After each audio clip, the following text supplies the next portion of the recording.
Hi, everybody. I'm Lynn Petrak, Senior Editor at Progressive Grocer, and welcome to Top Women in Grocery. It's a podcast focused on the trends, topics, and interests that move women forward in our industry. We spotlight extraordinary women with amazing careers and interesting lives who are also making a positive impact in their workplaces and their communities. And today, I'm so excited to be talking with Leslie G. Sarasin, President and CEO of FMI, the Food Industry Association, who also makes an incredible impact on the industry at large. Welcome, Leslie.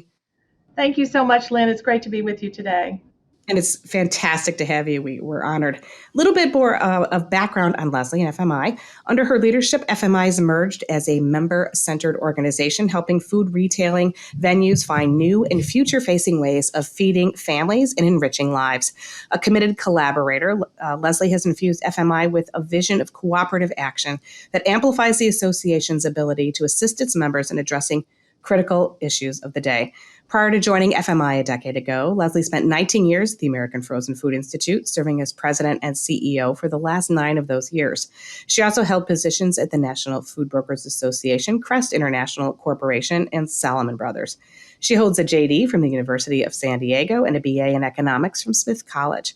Leslie is admitted to practice law in California in the District of Columbia. Her professional, social, and personal commitments are reflected through service on the boards of Partnership for a Healthier America, National Chamber Foundation, the Congressional Hunger Center, Gonzaga College High School, and the Food Marketing Program at St. Joseph's University. Additional leadership roles include membership on the U.S. Chamber of Commerce's Committee of 100 and active participation in the International Women's Forum of Washington, D.C. So thanks again for joining us. That's quite a resume, Leslie. Thank you. My pleasure. Happy to be here.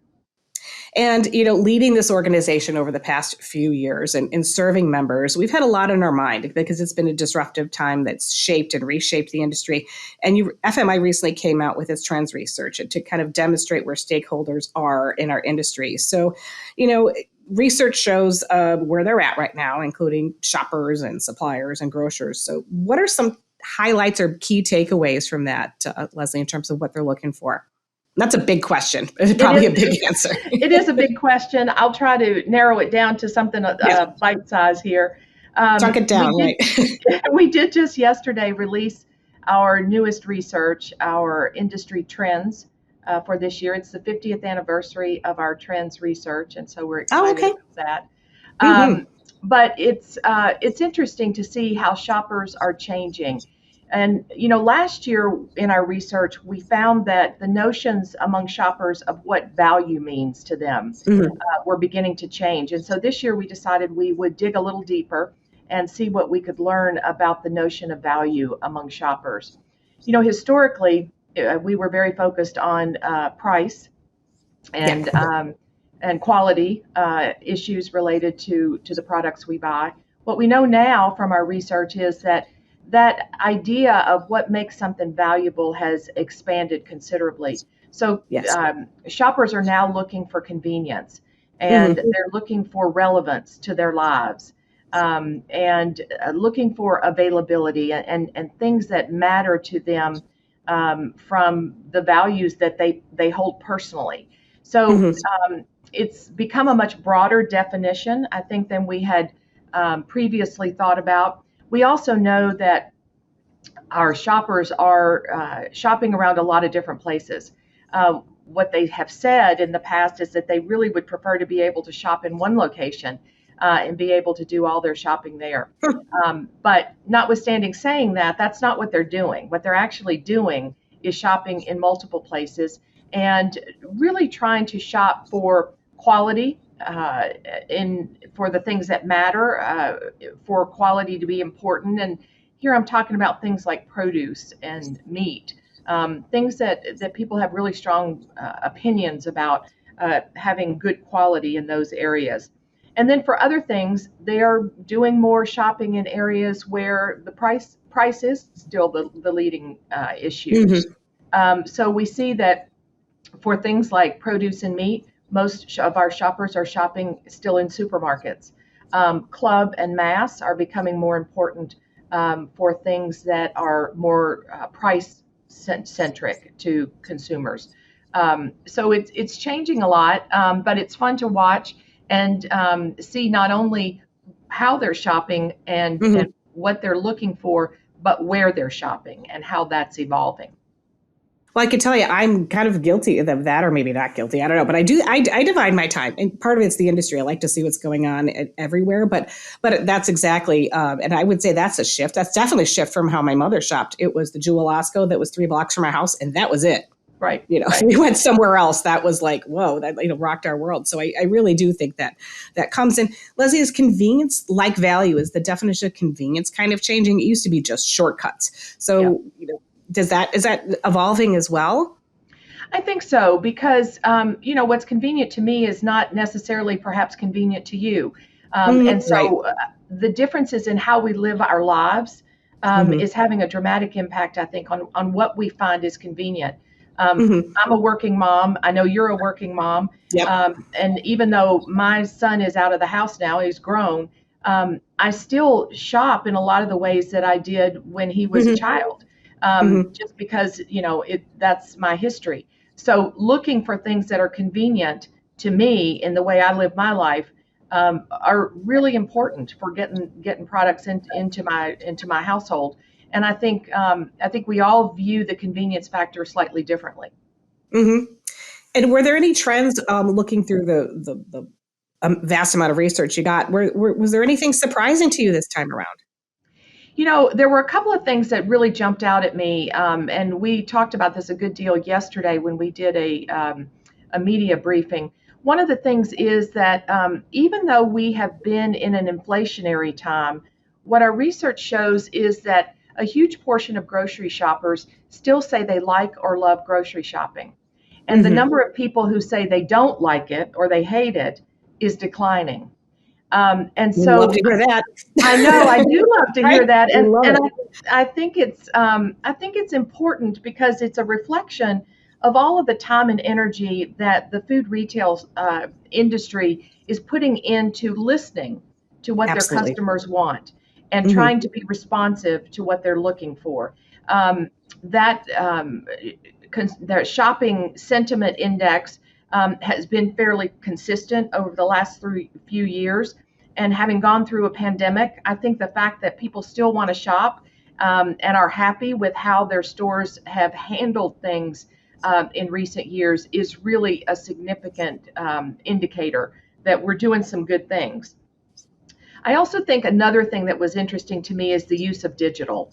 What we know from our most recent research is that 50% of shoppers are now using digital coupons. And that compares to about 37% of shoppers who are using handheld or paper coupons. Oh, So so that's growing. Yeah. that's a huge shift.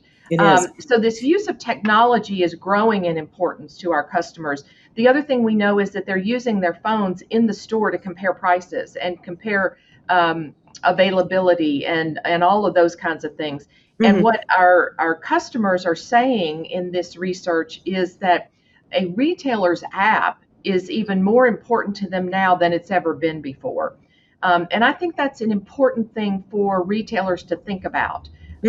Because, I think there's a tendency sometimes, particularly with technology, when we get a technology tool in place and we're like, oh, got that done. Don't have to think about that Right. anymore. Check that off the box. Right. Right.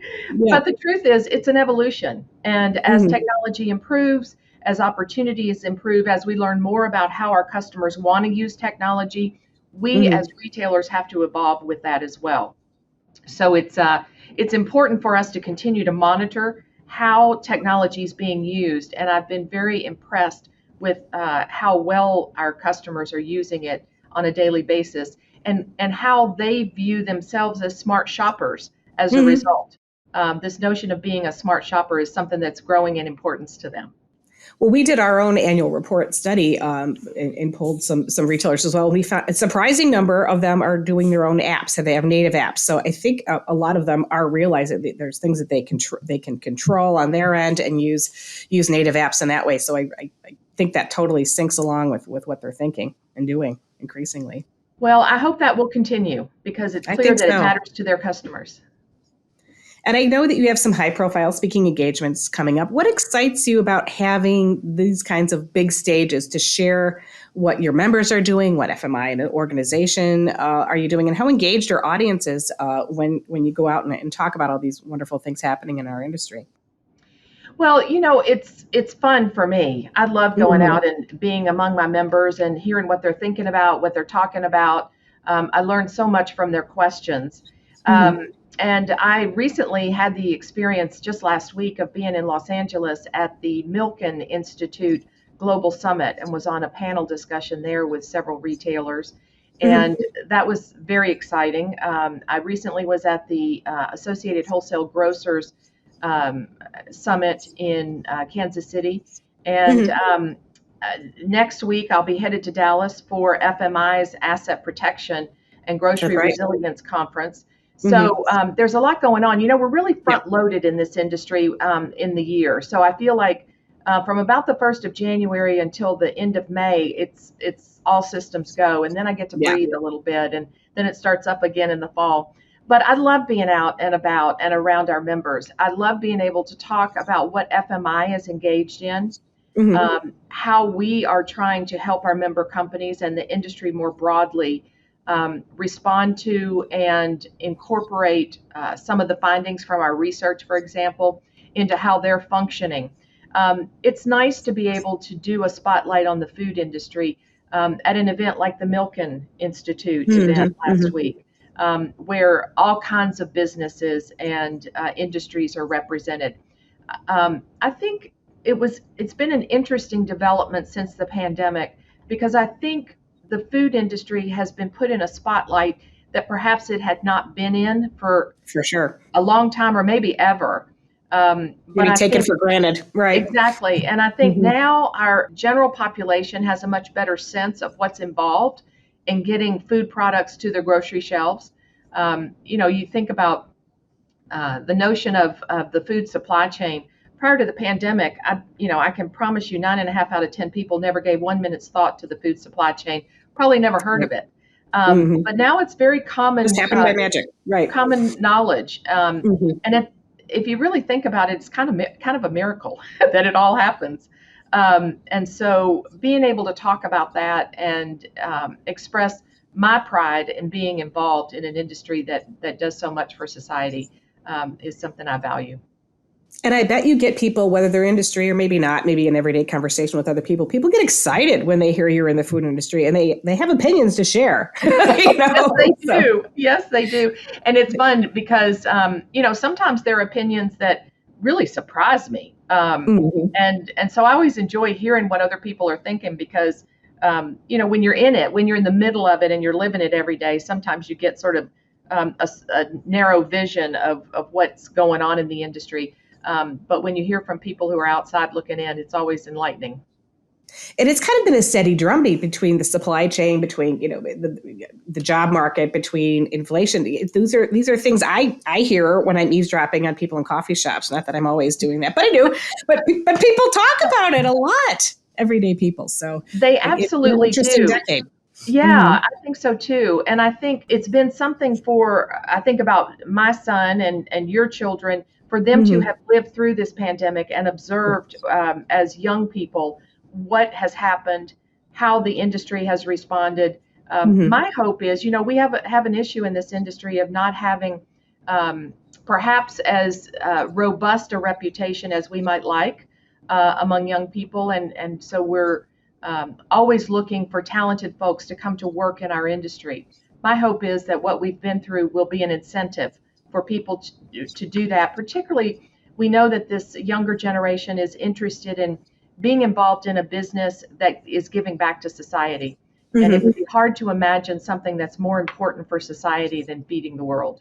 So it's an exciting place to be. And they're very interested in food. So another thing that came out of it, I mean, we talk about home centric, marketplace right now, and I think it will be. And the young people, boy, they like to cook, and like you said, they like to work for organizations and industries that have shared values. No question. I think about my son who grew up watching the Food Channel at home with me. Mine Um, too. Yeah, that's for funny. years we watched people cook. We didn't do Hmm. much cooking, but we watched people cook and really enjoyed it. And then I think during the pandemic, we sort of got reintroduced to the notion of cooking and how much fun it is, how we have so much more control over what we're putting in our bodies, and what an important time for family it is For sure. to be able to come together and have meals together at home. And that's something your research always bears out every year as well for family meals. No question. You know, about 10 years ago, we started National Family Meals Month in Right. September. Mm-hmm. And I'm happy to say that it's moved from a month to a movement. Love it. And so we are constantly getting requests from people asking, well, it's not September, but we'd love to do a promotion about family meals. And we Mm-hmm. are all in favor of family meals all the time, every day. It's such an important part of how we live as families, however family is defined in a particular household. Mm-hmm. Um, and we know all the research shows what an important issue that is for society, for us to sit down and have meals together. And it doesn't have to be an hour. It's amazing what 25 minutes with people around a table can do, what you learn about their lives, what what where you can shape lives respectively. So it's pretty amazing what 20, 25 minutes can do. I agree with that. And you know, it's interesting. You never know what kind of impact you're having in Mm-hmm. just the way you live your life. I remember when my son went to college, when he came home at Christmas, we were sitting, my son and my husband and I were sitting having dinner. And I asked him what he missed most about being home, about Yeah. not being home, about being away in college. And he said, this. And I said, Ah, what? And he said, just having dinner with the two of ah, you. And you know, I was wow. like, oh my I gosh, know. I know. we've done something right here. No kidding. No kidding. No kidding. And you just you don't realize it till you don't have it. That's for That's sure. right. That's right. That's for sure. And on another personal level, as an industry leader, what have you learned through working internally, through working with outside members and others? What have you learned about the power of collaboration, and what would you like to pass on to others about that? Again, that's a big question, but It is a big question. You know, in this industry, the way we function is really based on collaboration. You know, in a vertically integrated industry, no single sector of the industry has the luxury of just deciding the way it's going to be. We mhm, all have to work together in order to get products to our customers. And we learned that in spades during the pandemic. There's no definitely. question that collaboration was critical.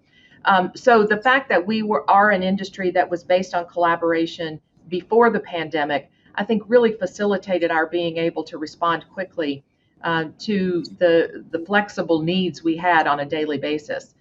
So I think as an industry, this notion of collaboration has been important and will continue to be even more important going forward. Um, as a leader in the industry, you know, I've been so blessed. I've been so fortunate to have um, mentors and Mhm. various women along the way, particularly who have taken an interest in me. Several who took a risk early on and said, "Okay, she doesn't have any experience, but let's give it a go."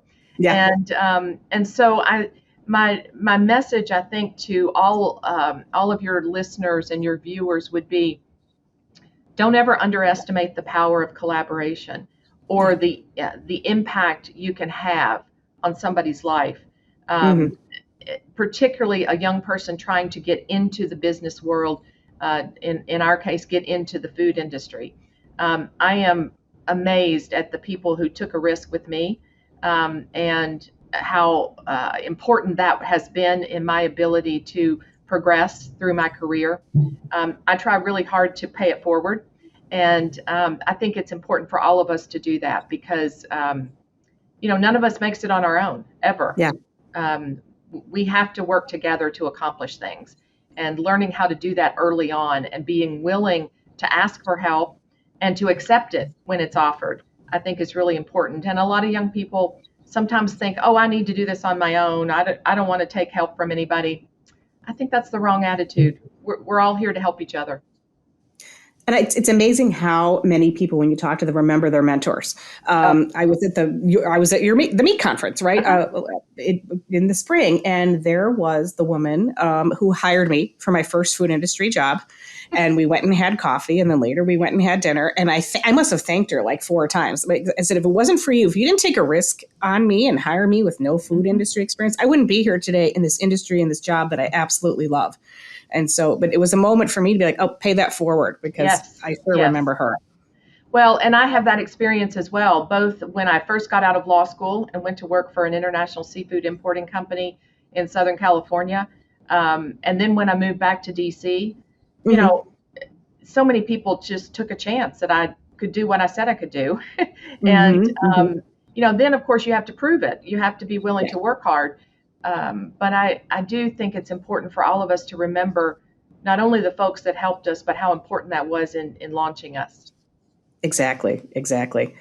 And in addition to being a role model through your role at FMI, you also, expand or influence in other ways, and probably mentor in other ways. You give your time to group like the International Women's Forum. So how important is it for us to get beyond our own bubble, maybe in the industry, maybe in other ways, to learn from other women in other settings? And how do you try to do that, Leslie? I think that is also very critical. As busy as we all are in our day jobs, and we are all very busy, Sure. I try very hard to make time for other things. Hmm. You mentioned the International Women's Forum. I served as president of the forum for 2 years, and I have served on the board for a while. I'm also on the board of the U.S. Chamber of Commerce, and a number of other boards. I was on my son's high school's board, and I do those things for a number of reasons. One is because I think it's important to give back. Hmm. Um, I've been given so much that I do think it's important to give back. But I also find that every single meeting, every single experience I have, I learn something new, or I meet somebody that in a million years I would never have had any reason to Great point. know. Mm. And those connections and those experiences become a huge part of who we are as people. And if you don't ever do any of that, I think there's a whole portion of us as individuals that never gets developed. And the truth is, I am constantly amazed the number of times that I fall back on some of those relationships Hmm. to help accomplish things for FMI, or to achieve other things that I think are important. And so making those connections and maintaining them is really an important part, I think, of being involved in communities. Well, and it's a good thing that grocery stores offer convenient products, so you can go do all that with your time and still That's manage true. to get That's true. dinner and spend the time in the family. It's all about trying to find that balance and that well-roundedness. No question. And our supermarkets set the example because they are the cornerstones of our communities. And I think they put so much time and energy in being that kind of a resource for their customers that it's important for us to use that example and do the same.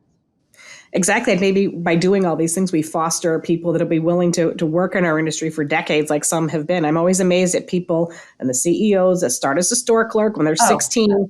There's so many stories about that, and we need to kind of keep that going. it is astonishing to me. I think about the number of people on the FMI board of directors who, Yeah, as you say, started when they were in high school or started when exactly. they were in college, stayed with the company and are now in very senior positions, even to the CEO level. I think that's going to get more rare Yeah. as we get older and advance into the future. But it's such an important part of our history to have that evolution of individuals who have grown up in the business and continue to contribute as tremendous leaders. And what a point of view that they have, because they remember being on the floor. They maybe remember being a store manager. Like they have that POV of everything. Like I know I was, I was in those shoes. No question That's about amazing. it. Well, thank you so much for joining us today, Leslie. It's been wonderful talking with you. I wish we had another half an hour, but we'll have to revisit it another time. Well, thank you for having me. It's always a pleasure. It is. And if anyone out in the audience has an idea for a TWIG podcast topic, we'd love to hear from you. So feel free to reach out to me at lptrack@ensembleiq.com. See you next time, and thanks for listening and watching.